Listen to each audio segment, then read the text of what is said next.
8:43 runway सामने था। Landing की क्लियरेंस मिल चुकी थी। एटीसी ने कहा आप लैंड कर सकते हैं। कायदे से पायलट को यह बात दोहरानी चाहिए थी। उसे कहना चाहिए था कंफर्म रनवे 11 पर लैंड कर रहे हैं। लेकिन कॉकपिट से कोई आवाज नहीं आई, सिर्फ एक खामोशी थी। और ठीक 1 मिनट बाद 8:44 पर रनवे के किनारे लपटें उठती दिखाई दी।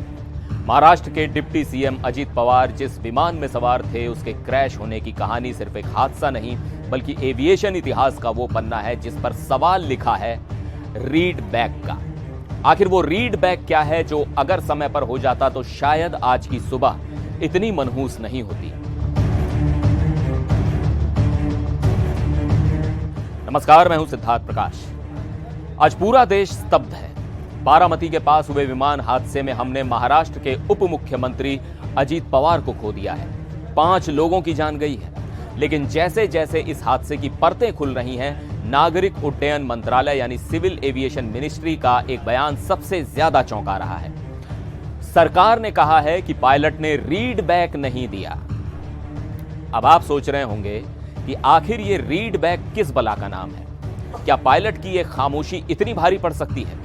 आज इस वीडियो में हम इसी गुत्थी को सुलझाएंगे और समझेंगे उस आखिरी 12 मिनट की पूरी कहानी जब वो प्लेन हवा में तो था लेकिन खतरे की घंटी बज चुकी थी। सबसे पहले बहुत आसान भाषा में समझते हैं कि ये रीड बैक है क्या। देखिए, जब आप किसी रेस्टोरेंट में खाना ऑर्डर करते हैं तो वेटर आपका ऑर्डर लिखने के बाद उसे दोहराता है। वो कहता है कि सर आपने 1 दाल और 2 रोटी का ऑर्डर दिया है। वो ऐसा क्यों करता है? ताकि कंफर्म हो जाए कि जो आपने कहा उसने वही सुना और समझा।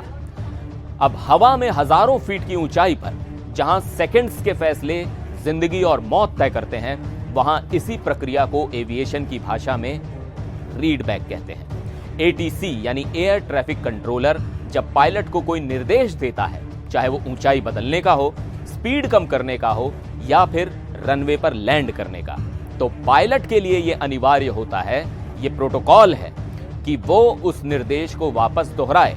मिसाल के तौर पर अगर एटीसी ने कहा कि रनवे 11 लैंडिंग के लिए क्लियर है, तो पायलट को माइक पर बोलना ही होगा कि रनवे 11 पर लैंडिंग के लिए क्लियर। मंत्रालय का कहना है कि अजीत पवार के प्लेन के पायलट ने लैंडिंग के वक्त एटीसी की बात तो सुन ली लेकिन उसे वापस दोहराया नहीं, यानी उसने रीड बैक नहीं दिया।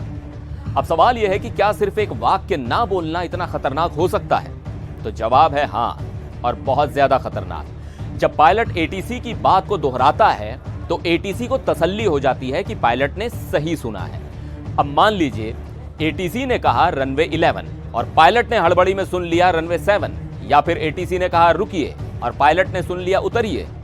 अगर पायलट वापस बोलकर कंफर्म नहीं करेगा तो एटीसी उसकी गलती सुधार नहीं पाएगा। इस केस में मंत्रालय के मुताबिक लियर जेट विमान के पायलट ने लैंडिंग क्लियरेंस का जवाब नहीं दिया। एटीसी को पता ही नहीं चला कि पायलट ने निर्देश सही से सुना भी है या नहीं, या कॉकपिट के भीतर उस वक्त क्या चल रहा था। क्या पायलट का ध्यान कहीं और था? क्या कोई तकनीकी खराबी थी जिसकी वजह से वो जवाब नहीं दे पाए? ये खामोशी अब जांच का सबसे बड़ा विषय है। चलिए अब आपको सिलसिलेवार तरीके से बताते हैं कि आखिर बुधवार सुबह हुआ क्या था।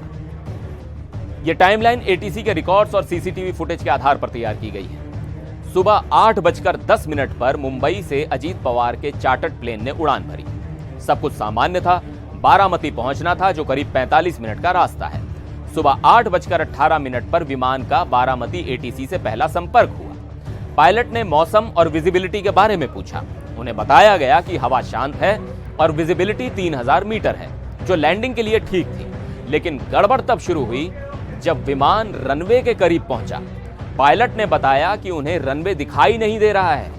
उन्होंने लैंडिंग नहीं की और गो अराउंड का फैसला लिया, यानी वो दोबारा चक्कर लगाकर आने वाले थे। ये एक सामान्य प्रक्रिया है जब रनवे ना दिखे। दोबारा चक्कर लगाने के बाद पायलट ने रिपोर्ट किया कि वो रनवे 11 के फाइनल अप्रोच पर हैं। पहले उन्होंने कहा रनवे नहीं दिख रहा, लेकिन कुछ सेकंड बाद कहा रनवे इन साइट, यानी रनवे दिख गया है। घड़ी में समय था 8:43। एटीसी ने कहा आप लैंडिंग के लिए क्लियर हैं, और यहीं पर वो चूक हुई।